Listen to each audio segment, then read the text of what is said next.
The starting process of ethanol is corn out of a field. After the corn gets out of the field, it gets loaded into a semi and heads to the ethanol plant. When the corn arrives at an ethanol plant, it gets put in a grain bin like this. Next, a basic lesson about a corn kernel. Starting part of our corn kernel. We have the tip cap down here, located at the bottom of the corn kernel. Then there's a thin layer around the outside of the corn kernel. That is called the hull. This brown spot here is called the germ. This white is the starch. That's what makes ethanol. This yellow around the outside, that is gluten. That's what makes your byproducts. After exiting the grain bin in the ethanol plant, it immediately goes through a light grinder and a cooker. It goes through a fermenter. Then the corn goes through a distillation column.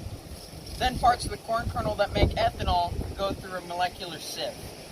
Then the corn goes to your gas stations.